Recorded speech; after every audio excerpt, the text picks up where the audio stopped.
Hi guys, so in this video I'm going to be talking about my top 10 favourite trilogies of all time. So putting this list together, including trilogies that for me have always been trilogies. These to me are some of the best trilogies ever made. They're my 10 favourite trilogies of all time. Some of these franchises have had some further entries added in. I'm not including those entries. They don't really hinder it and not make it a trilogy anymore, in my opinion. I'm just gonna, talk about those first three movies in that franchise. Because some franchise in this list I grew up on, and they've always been a trilogy to me and always will be. So yeah, that being said, I'm gonna kick it off with my number 10 pick, and that is the Man with No Name trilogy with Clint Eastwood. Um, these are the quintessential Western movies, in my opinion. When someone says Western movies, this trilogy is the go-to in my mind whenever I think about Western movies. I think Clint Eastwood is probably at his absolute best in these movies. It's prime Clint Eastwood. Great movie. Sergio Leone directs the shit out of this trilogy. The Good, the Bad, and the Ugly is considered one of the best movies ever made, and rightly so. It's a stunning piece of art, and I think the first two movies are really good as well. My personal favourite out of this trilogy is A Few Dollars More. I love Lee Van Cleef's character in that second movie.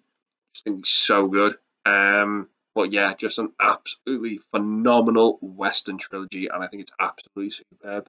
So yeah, that's my number 10 pick, the Man with No Name trilogy.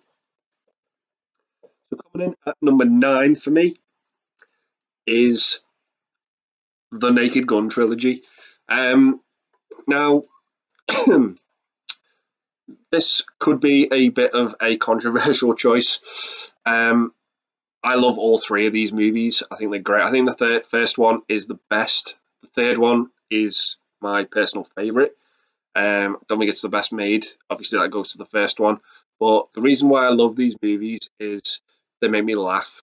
The jokes in these movies, the pacing comes at a million miles an hour, and not every joke lands, but when they do, it's funny as fuck, and it just really does put a smile on my face. So I just absolutely love this trilogy. It makes me laugh so much.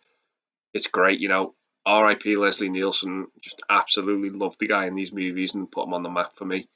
Just absolutely superb, and a great good time. These movies, just so much fun. Really enjoy them. So yeah, that's my number 9 pick, the Naked Gun trilogy. So coming in at number 8, we have Richard Linklater's The Before Trilogy. Fantastic dramas. These movies, just absolutely enjoy them.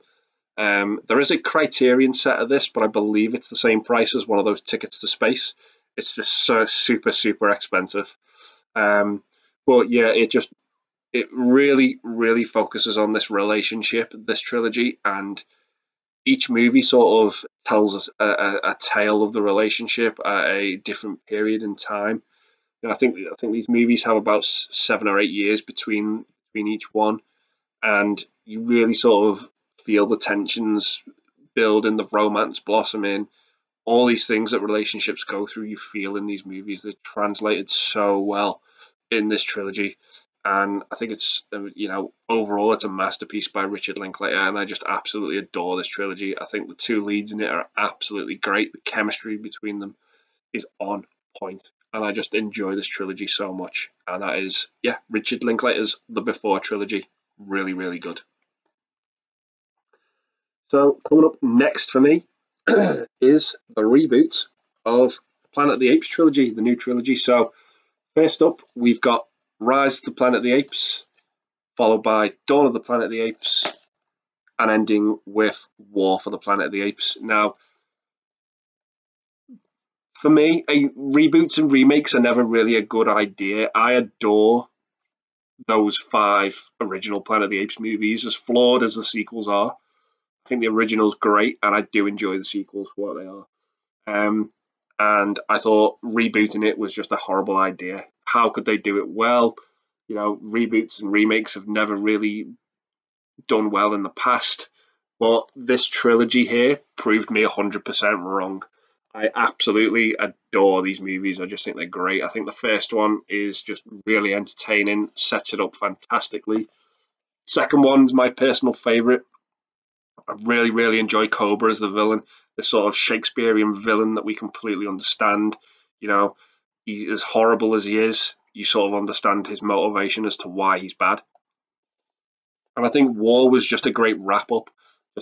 Yeah, it just was really, really satisfying and a great closing chapter to the three movies. And I just really, really enjoy them. I just think they look absolutely great.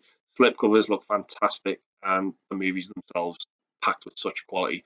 So yeah, that is the reboot of the Planet of the Apes trilogy. So coming up next, we've got the Godfather trilogy. Um, the first two are two of the best movies ever made, no question about it. If mafia movies are not your thing, you are probably not going to like these movies and probably never will. But yeah, for me, they're superb. They're absolutely great. Godfather 2 is one of the best sequels of all time, in my opinion. It's just absolutely fantastic. Serving as a sequel and a prequel, it is phenomenal. I just absolutely love it. The first movie as well. So many memorable scenes in it. For Sonny beating up his sister's husband, the horse in the bed, horse's head in the bed, the opening wedding scene. It's phenomenal. I just love it. The shootouts in it are just so good. I just absolutely love it. It's absolutely phenomenal. Those first two movies are on point. I enjoy the third one as well. I think the third one has an absolutely great ending. Sofia Coppola gets a lot of shit. I personally would have loved to have seen Winona Ryder in that role because I know she was due to play it, but had to pull out for whatever reason. So Francis sort of cast his daughter instead. A lot of people say she's wooden. Yeah, she is. She's not the best actor, but it doesn't really hurt the movie, in my opinion. I never really saw her performance as distracting. It's not great, but it is what it is. But it didn't bother me as much as it did most people. But overall, it's a really, really good trilogy. The dip in quality with the third one doesn't really mean the third one is a bad film. Doesn't really hold a candle to those first two, but those first two are so well made. They're absolutely, flawless filmmaking. But yeah, that's my next pick, The Godfather. So coming up next at number 5, we have the Indiana Jones trilogy. Now, yes, there is a fourth film, and yes, there is a fifth one in the works. It's always going to be the trilogy for me. I stopped watching after Last Crusade. Um, Raiders was not my favorite growing up. I always sort of gravitated more towards Temple. I just had a lot more fun with that movie as a kid. I don't know what it was about it, and I thought Last Crusade was absolutely superb. It has the perfect ending to sort of any movie ever. Riding off into the sunset. I think the music is absolutely phenomenal, and that's where Indiana Jones has ended for me. If I need any more Indiana Jones, I just go back and rewatch it. The fourth one to me doesn't exist. But yeah, I really, really enjoy this trilogy, and it is phenomenal. Yeah, just Steven Spielberg and George Lucas, I think, really, really created something special with the character. Harrison Ford is great as Indiana Jones, and the characters along the way are just so likable. Marcus Brody, Henry Jones.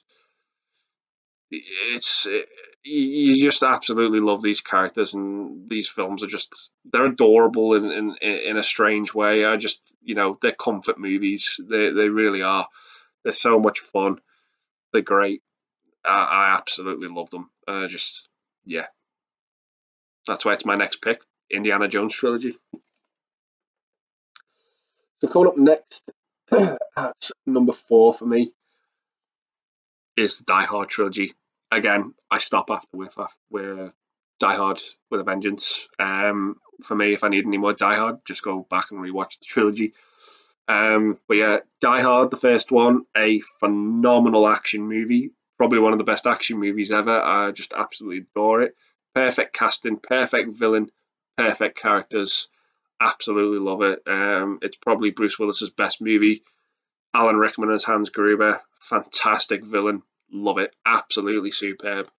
Die Hard 2, I get a kick out of Die Hard 2. I absolutely love it. It's the chemistry between Bruce Willis and Dennis Franz is so enjoyable and so entertaining. These two cops absolutely hate each other but have to work to get along, and I just love it and adore it. It is phenomenal. William Sadler makes for a great villain as well. Just absolutely love Die Hard 2. Not as good as the first. No, that's a tall order, but I still enjoy Die Hard 2. With a Vengeance, I think is great. John McTiernan coming back to direct, yes, absolutely superb.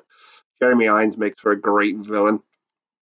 No spoilers, but he has a great motivation in the movie as well as to why he's doing what he's doing and putting John McClane through such shit, with all these riddles that he has to solve, playing the Simon Says game. It's phenomenal. I just absolutely love it. And yeah, that's where the Die Hard movies ended for me.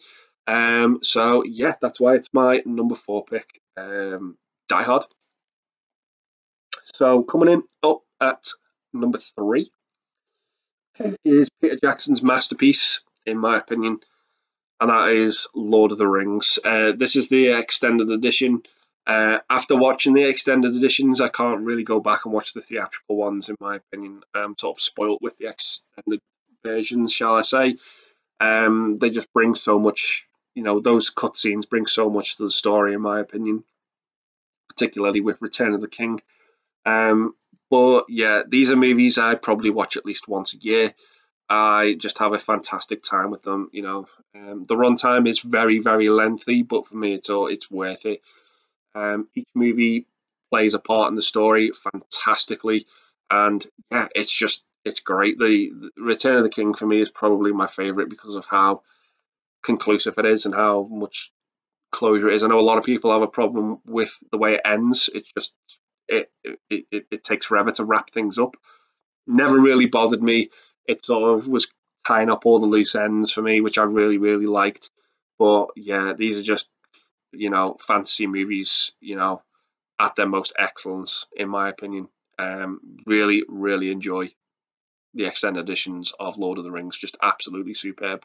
So yeah, that is my number 3 pick. So coming in at number 2 for me is the Star Wars trilogy. Now, I was debating whether to put this at number 1, and we all know how good Star Wars is, those original movies.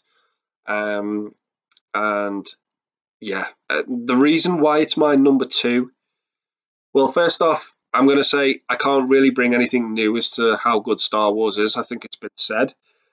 But I think the reason why it's my number 2 is because I think this is a franchise that has been butchered and pillaged and raped, milked dry, ever since Disney got hold of it. I don't think the prequels were 100% right. Nothing has ever really lived up to this trilogy with the Star Wars name on it that came after Return of the Jedi, in my opinion. It's just been milk dry, and I think it needs to stop. Now, all of that cannot be said for my number 1 pick. I think the creators of my number 1 pick have got it right and try to stop all of that happening to it.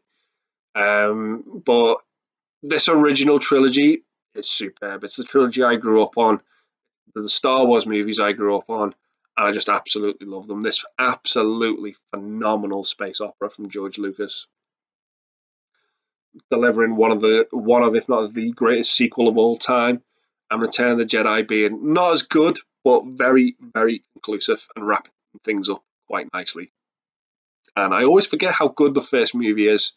Whenever I put it on, I'm like, oh, okay, I'll watch Star Wars, but I always forget how good it is. It's so entertaining and it's so great.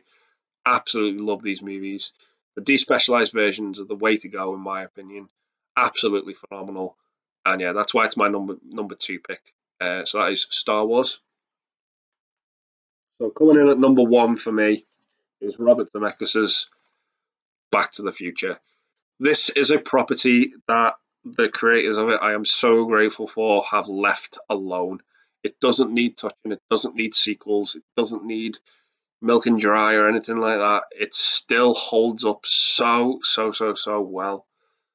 It was good then and it's good now, and I absolutely love this trilogy. I can watch this a couple of times in a weekend if I'm feeling up for it. I just absolutely adore these movies. The first one is great. I think it's flawless, absolutely superb. Parts 2 and 3 both filmed back to back. Were never intended to be made, but I think for sequels they are so well made. They pick up the story straight after the original, pay homage to the original, and still have some fantastic continuity in there that just goes under the radar, in my opinion. And if details that just can be missed completely. I always find that in all the years I've watched Back to the Future, I'm always finding something new whenever I watch these movies, and it's just so tightly sealed. This trilogy, it just works so well. It's the best trilogy in terms of continuity. It really is. It does have obviously some issues with replacing actors and things like that, but other than that, story wise, it works, man. It flows like water. It's great. I just absolutely adore this trilogy. It flows so well. Each installment brings something different to it. You know, the first one going into the 50s, the second one going into the future, and the third one going into the old west of the past. Each one brings something different, and they are all so entertaining. Chemistry between Michael J. Fox and Christopher Lloyd is phenomenal. One of the best chemistries, I think, in movie history. And I adore this trilogy. I think it's absolutely phenomenal. That's why it's my number one pick. So yeah, that is Back to the Future. So yeah, those are my top 10 favorite trilogies of all time. I absolutely adore these movies. I just think they're great and make so much fun. When one movie isn't enough, just whack on a trilogy, and they're my favorite 10, and they deliver so well. So yeah, I'm gonna say thanks very much for watching. I'm gonna leave the video there. Stay safe, and I'll see you in the next one. Bye for now.